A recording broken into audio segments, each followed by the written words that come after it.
लिख लिया भाई।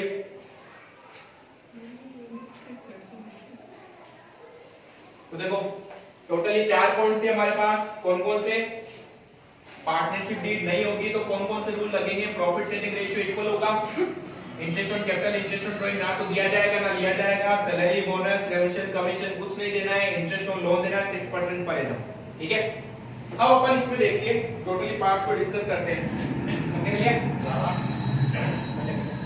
इस चैप्टर में टोटली 3 पार्ट्स में चैप्टर को डिवाइड किया है। फर्स्ट पार्ट में हम पढ़ेंगे क्या? Profit and loss, appropriation account और कैपिटल अकाउंट कैसे बनेगा। दूसरा पार्ट गारंटी और तीसरा पार्ट क्या है? पास्ट एडजस्टमेंट, ठीक है। फर्स्ट पार्ट अपन वापस डिस्कस कर रहे हैं, profit and loss, appropriation account कैसे बनेगा और पार्टनर्स कैपिटल अकाउंट कैसे बनेगा, ठीक है। बहुत इजी चैप्टर है ये।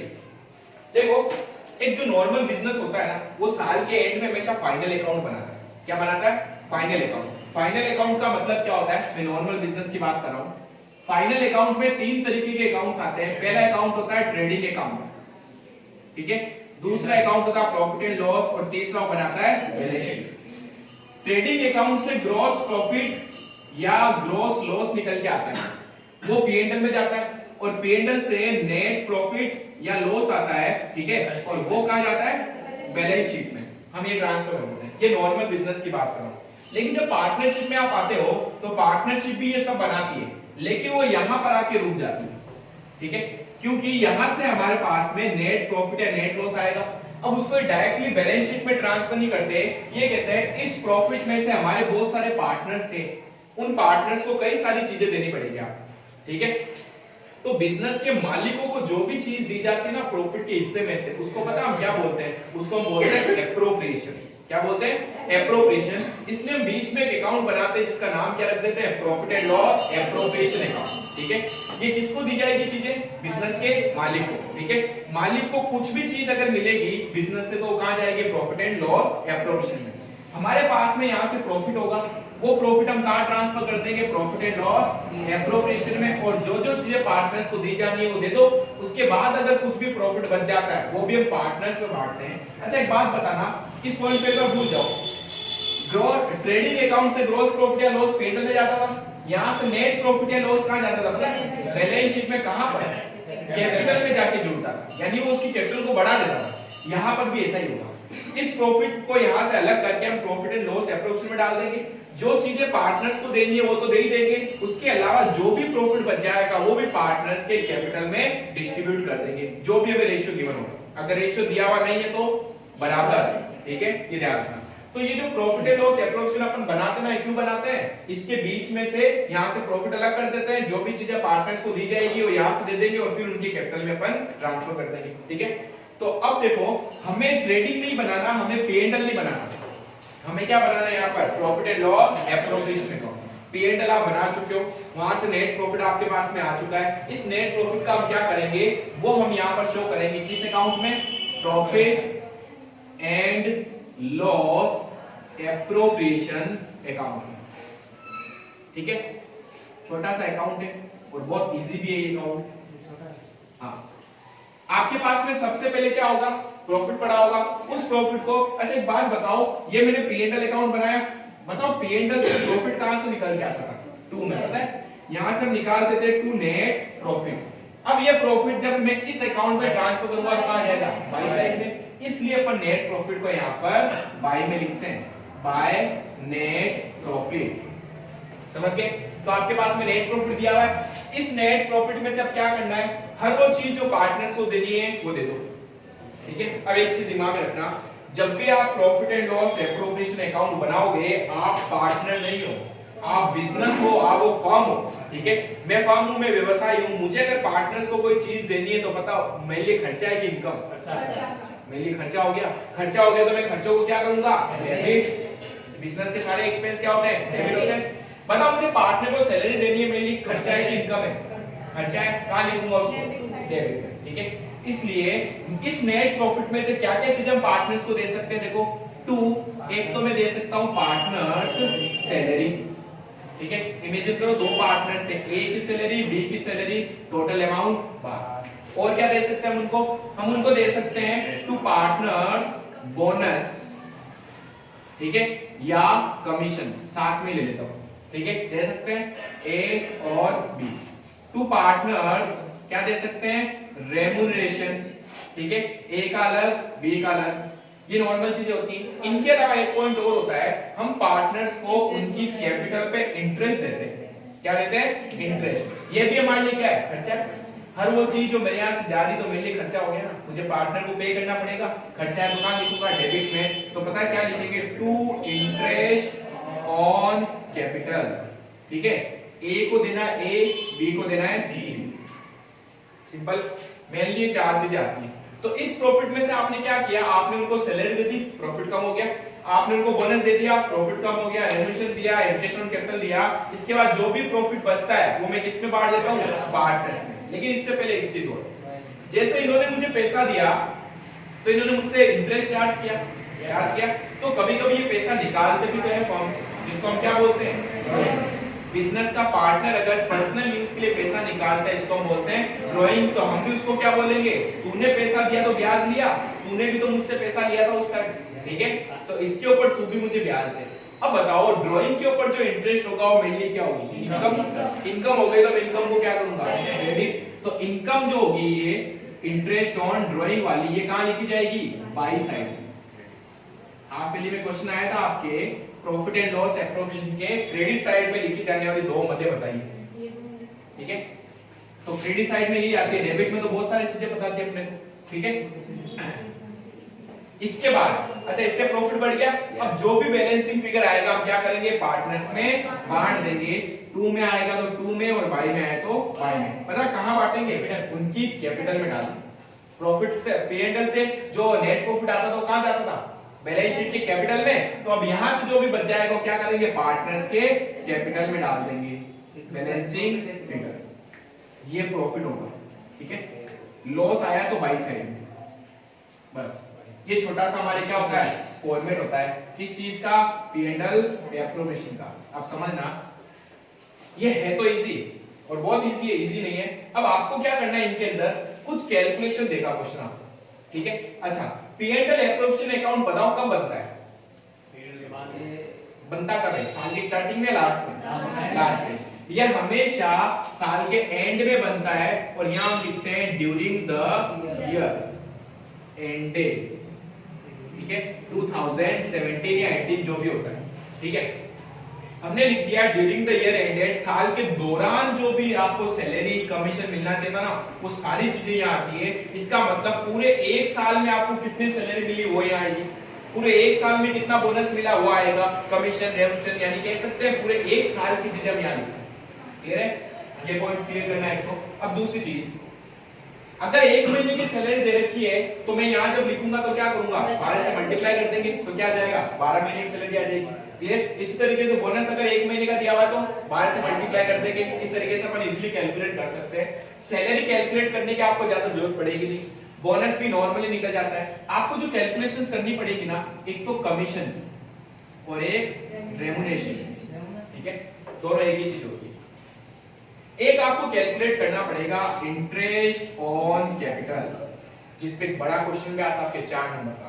एक आपको कैलकुलेट करना पड़ेगा इंटरेस्ट ऑन ड्राइंग। अगर ये आपने कैलकुलेट कर लिया तो इजीली बन जाएगा, ठीक है। तो हम जो करेंगे ना, पहले तो मैं आपको एक बेसिक सा क्वेश्चन करा दूंगा, फिर हम इसकी कैलकुलेशंस करेंगे कि इसकी कैलकुलेशन कैसे कैसे की जाएगी, ठीक है। मेथड्स होते हैं इनके अलग अलग मेथड, उन मेथड्स के हिसाब से हम क्या करेंगे, इंटरेस्ट ऑन कैपिटल और इंटरेस्ट ऑन ड्राइंग कैलकुलेट करेंगे। उसके बाद profit and loss appropriation account बना लेंगे। फटाफट इस फॉर्मेट को उतार लो, आप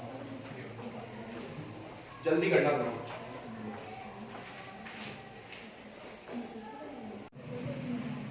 अब देखो क्वेश्चन नंबर फर्स्ट निकालो, profit and loss appropriation account पूछा उसके अंदर। तो P&L एप्रोप्रिएशन अकाउंट बनाते हैं, आप मुझे बताएंगे कौन सी चीज का आएंगे, ठीक है। Question number first, page number 25,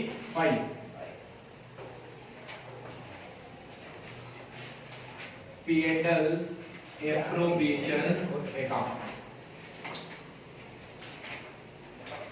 read कीजिए क्या क्या लिखा हुआ है क्वेश्चन में, ठीक है। अच्छा पॉइंट है, राम, मोहन और सोहन एक फॉर्म में पार्टनर्स थे, साझेदार थे। उनकी कैपिटल दे रखी है पूंजी 1 जनवरी 2016 को कितनी है? 40,000, 60,000 और 1 लाख। एक बात बताओ, क्या ओपनिंग कैपिटल यहाँ आती थी क्या कभी? ये सिर्फ और सिर्फ बिजनेस की इनकम और एक्सपेंस से रिलेशन रखता है, कैपिटल कोई एक्सपेंस नहीं होता है, ठीक है? वो अपन निकालेंगे ना इंटरेस्ट। हाँ, वो उसके इसके लिए दे रखा आपको। आगे लिखा हुआ है लाभ वितरण से पूर्व राम को 12,000 और मोहन को 18,000 रुपए प्रति वर्ष वेतन लेने का अधिकार है। Before division of profit Ram is entitled for salary of ₹12,000 and Mohan is 18,000 per annum. तो देखो वार्षिक दिया हुआ आपको क्वेश्चन में, बताओ सैलरी देंगे अगर पार्टनर्स को, अच्छा देंगे कहां से? नेट प्रॉफिट में से। तो सबसे पहला काम पता है क्या होगा? नेट प्रॉफिट ढूंढना है। इस क्वेश्चन में सबसे लास्ट में दिया हुआ देखो नेट प्रॉफिट में 1,20,000। तो पहले तो अपन वो लिख देते हैं बाय नेट प्रॉफिट। तो सबसे पहला ही काम क्या होगा? क्वेश्चन पे ढूंढना है नेट प्रॉफिट, ठीक है? वो लिख दो 1,20,000। अब हमें देखो सैलरी देनी थी, बताओ सैलरी हमारे लिए क्या है? मैं बिजनेस हूं या पार्टनर हूं? बिजनेस अगर पार्टनर को कोई सैलरी दे रहा है, मेरे लिए खर्चा हो गया, खर्चा हो गया तो कहां लिखूंगा? डेबिट में, ठीक है? अच्छा यहाँ क्या आता है? Particular amount. कोई मल्टी टैलेंटेड बच्चे जो पर्टिकुलर अमाउंट, ठीक है? तो देखो मुझे सैलरी देनी तो क्या लिखूंगा? Two partners salary. दो पार्टनर्स को सैलरी देनी है, ठीक है? एक तो राम को और एक मोहन को। राम की सैलरी है 12,000 और मोहन की सैलरी है 18,000। देखो वार्षिक दिया हुआ पर एनम, जब पर एनम दिया हुआ तब तो कोई दिक्कत ही नहीं है, 30,000, ठीक है? आगे फिर बोल दिया पूंजी पर 10% प्रतिवर्ष की दर से ब्याज दिया जाएगा। इंटरेस्ट ऑन कैपिटल, बताओ क्या है? खर्चा। खर्चा तो कहां लिखूंगा? डेबिट में। अब 10% कैलकुलेट करना है। पता है इंटरेस्ट ऑन कैपिटल किस कैपिटल पर दिया जाता है? ओपनिंग पर या क्लोजिंग पर? ओपनिंग पर। जैसे मैं किसी से 1 लाख रुपए उधार लेके आता हूँ 1 जनवरी को, जब वो 31 दिसंबर को मेरे पास आएगा 12 महीने बाद, तो मैं उसको किस कैपिटल पे क्या किस पैसे पर ब्याज दूंगा? जो उसने मुझे 1 तारीख को दिया था, समझ गए? तभी तो पूरे 12 महीने का ब्याज होगा।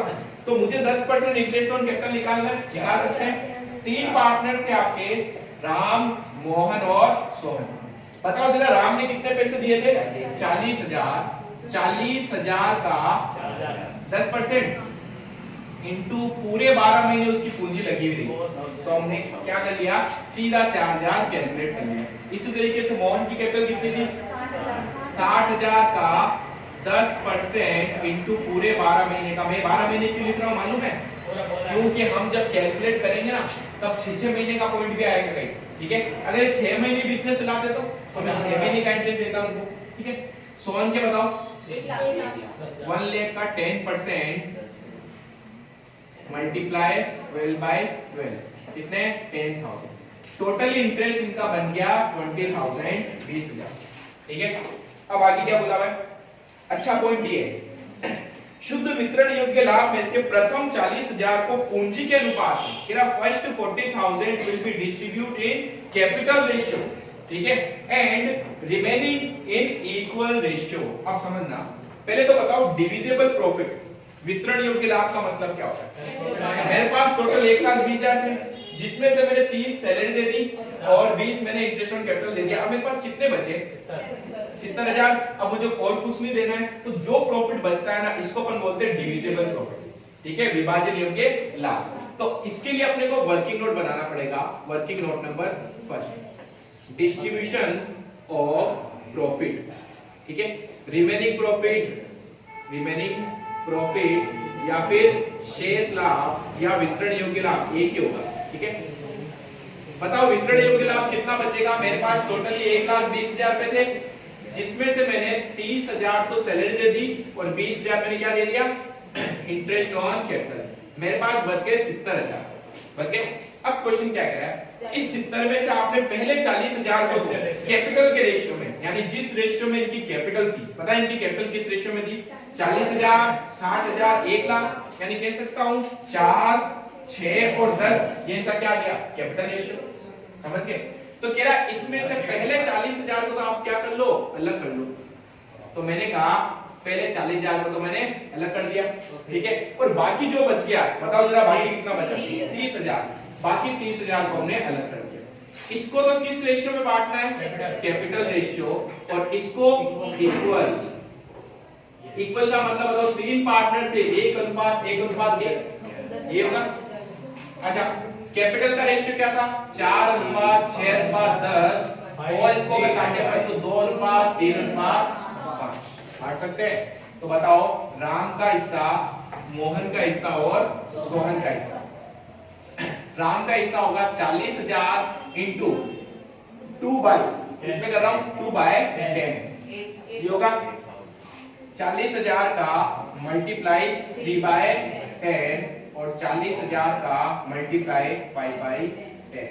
ठीक है, इसके आ जाएंगे 8,000, 12,000 एंड 20,000। ये तो हमने बांट दिया 40 को। अब 30,000 को बांटते हैं। बताओ, 30,000 इंटू 1/3, तीनों की टोटल लेते हैं। 30,000 मल्टीप्लाई 1/3 और 30,000 मल्टीप्लाई 1/3 तो 10,000, 10,000 और 10,000। बताओ, राम को टोटल कितना मिला?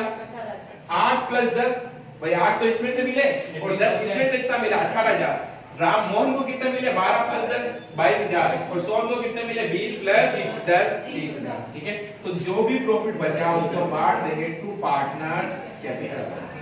बैलेंसिंग फिगर नहीं, ये हमने कैलकुलेट किया working note number first. Ram, Mohan और सोहन। राम का देखो 8,000 प्लस 10,000 टोटल कितने हो गए? 18,000। सोहन के 12,000 प्लस 10,000 टोटल कितने हो गए? 22,000 और इसके 20,000 प्लस 10,000 30,000। टोटल बताओ कितने आनी चाहिए? 70। यही तो बचा था। बस 1,20,000, 1,20,000। ठीक है, हाँ फटाफट उतारो इसको।